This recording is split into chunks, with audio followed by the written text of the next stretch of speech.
আজকে আমি একটা নতুন ধরনের মাছের রেসিপি বানাবো। তার জন্য এখানে প্রথমে কাতলা মাছ নিয়েছি, হলুদ গুঁড়ো, নুন আর এখানে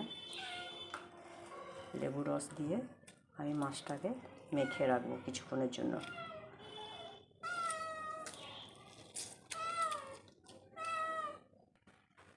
ভালো করে আমি মেখে নিয়েছি একসঙ্গে লেবুর রস, হলুদ গুঁড়ো আর নুন।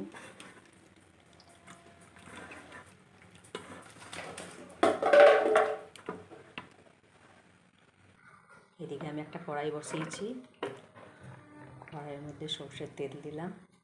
তেল গরম হয়ে গেলে মাছটা ভাজবো। তেলটা গরম হতে হতে ততক্ষণ আমি একটা মশলা বানিয়ে নিই। এখানে ধনে পাতা দিলাম মিক্সি জারে, আর দিলাম কালো জিরে। এটা একসঙ্গে পেস্ট করে নেব। তোমরা চাইলে শিলনোড়াতে বেটে নেবে, আমি এখানে মিক্সিতে করে নিচ্ছি, মিক্সি জারে। তেল গরম হয়ে গেছে,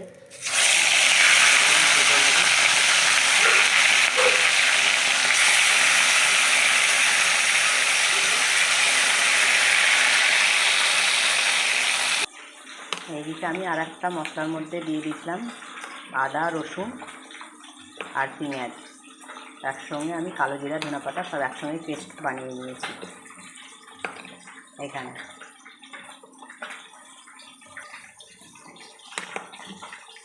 দেখতেই পাচ্ছ সব কিছু একসঙ্গে পেস্ট করে নিয়েছি। মাছগুলো আমার এক পিঠ ভাজা হয়ে গেছে, এক পিঠ উল্টে দিলাম, লাল লাল করে ভাজতে হবে। মাছগুলো আমার ভাজা হয়ে গেছে। মাছ ভাজা তেলে আমি কালো জিরে ফোড়ন দেব। এরপর আমি বেটে রাখা পেস্টটা দিয়ে দেবো। এবার লঙ্কা গুঁড়ো দিলাম, হলুদ গুঁড়ো, সামান্য জিরে ধনে গুঁড়ো, আর দেবো টক দই।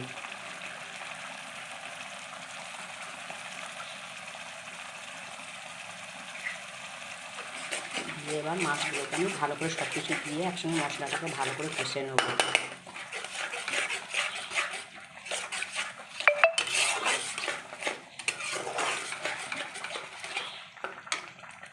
আর এখানে স্বাদ মতো নুন দিলাম। তোমাদের যদি আমার এই রান্না মাছের রেসিপিটা ভালো লেগে থাকে অবশ্যই একটা লাইক, কমেন্ট, শেয়ার দিয়ে পাশে থাকবে।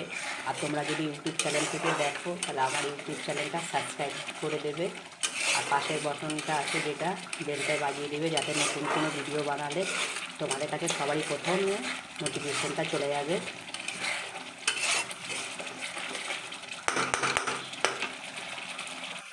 এখানে লেবু, টক দই ব্যবহার করেছি বলে একটু মিষ্টি দিলাম, চিনি গুঁড়ো।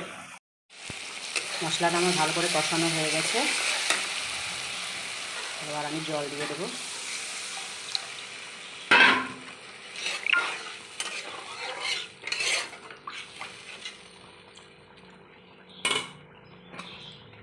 এরপর আমি ভেজে রাখা মাছগুলো সব এক এক করে দিয়ে দিলাম।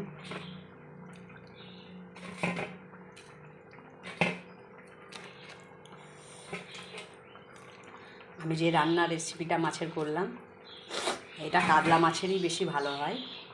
তোমাদের যদি কাতলা মাছ না থাকে রুই মাছেরও করতে পারো, রুই মাছ দিয়েও ভালো লাগবে।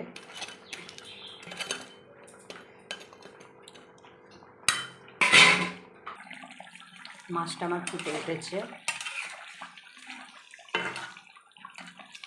এই মাছের রেসিপিটা দুর্দান্ত রেসিপি, তোমরা একবার অবশ্যই বাড়িতে আমি যেভাবে বানালাম একবার বাড়িতে বানিয়ে ট্রাই করে দেখবে। খুব সুন্দর খেতে হয়। একবার খেলে তুমি বারবার চাইবে বানিয়ে খেতে। তো একবার অবশ্যই বাড়িতে ট্রাই করে দেখবে। আর কেমন লাগলো অবশ্যই আমাকে কমেন্ট করে জানাবে। মাছটা আমার হয়ে গেছে, আমি গ্যাসটা অফ করে দেবো। মাছটা আমি একটা পাত্রে ঢেলে নিয়েছি।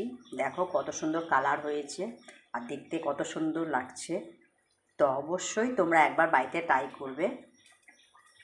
তো কেমন লাগলো কমেন্ট করে জানাতে ভুলবে না আমার এই মাছের রেসিপিটা। তো সবাই ভালো থেকো, বাই।